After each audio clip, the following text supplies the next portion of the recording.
Hello বন্ধুরা, আজকে 1 ফেব্রুয়ারি আমি চলে গিয়েছিলাম গতকালেরই সেই দিদির বাড়িতে আমার পার্টি মেকআপের জন্য। তো আজকে উনি একটা রিসেপশন পার্টিতে যাবে বলে আমাকে বুক করেছিলেন। তো ওনার আজকে রিকোয়ারমেন্ট ছিল ওপেন হেয়ারের ওপরে।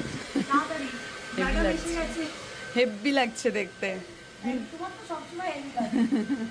তার সাথে সাথে আমার জন্য চা চলে এলো। প্রত্যেকদিন চা আর পাচ্ছি দিদি তো আমি বুঝতেই এখানে পারছো এসে। আমাকে কোনোদিন না খাইয়ে ছাড়ে না। না খাইয়ে তো কোনোদিন ছাড়ে আমার না। কিছু বলার নেই এখানে। তো যাই হোক, না, চাটা খেয়ে আর আমি কাজ কিচ্ছু শুরু করে না। দিয়েছিলাম। দিদির রিকোয়ারমেন্ট ছিল আগে মেকআপটা করতে, যদিও আমি সবার আগে হেয়ারটা কমপ্লিট করি, তারপর আমি মেকআপে যাই। দিদি যেহেতু বলেছে তাই আমি আগেই মেকআপটা করে নিলাম কমপ্লিট। তো দেখো, গল্প করতে করতে আমরা কাজ শুরু করে দিয়েছি। মেকআপ অলমোস্ট ডান, শেষের দিকে।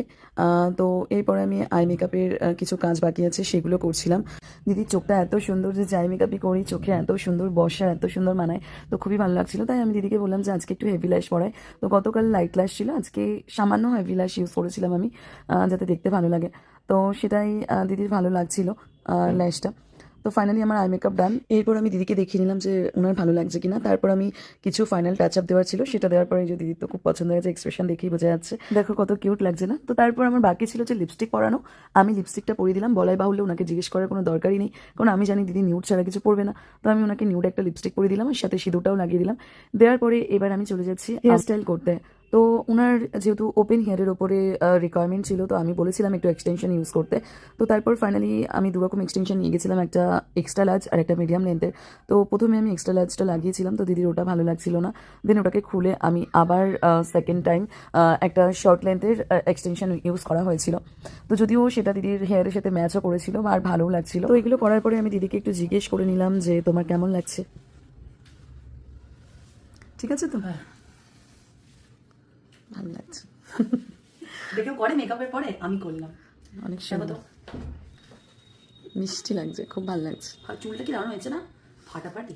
চলো শাড়িটা পরিয়ে দিই। ম্যাগিটা নুডলস। এরপর আমি দেরি না করে শাড়িটা পরিয়ে দিচ্ছিলাম দিদিকে সুন্দর করে। আর এক প্লিট করেই শাড়ি পরেছিল দুদিন, তো আমার বেশিক্ষণ সময় লাগেনি ড্রেস ড্রাপিংয়ের জন্য। তো আমি ওনাকে এক প্লিট করে সুন্দর করে শাড়িটা পরিয়ে দিলাম। এরপর আসে জুয়েলারি পরানোর পালা। জুয়েলারি পরালে আরও সুন্দর দেখতে লাগে সবাইকেই। তো দেখো, আমি একটার পর একটা জুয়েলারি দিদিকে পরিয়ে দিচ্ছিলাম, এদিকে কানেরটাও পরিয়ে দিচ্ছিলাম। দিদি চাইছিল আজকে একটু টপ পরতে, তো আমি ওনাকে বললাম যে গতকালও টপ পরা হয়েছে, তো আজকে একটু ঝুমকো বা কানবালার উপর গেলে বেশি সুন্দর লাগবে। তো আমার কথা মতো দিদিও ঝুমকোটাই পরলো। এই হচ্ছে দিদির ফাইনাল লুক। চলো তাহলে জেনে নেওয়া যাক দিদি কেমন লাগলো আজকে। কেমন লাগলো দিদি সেজে?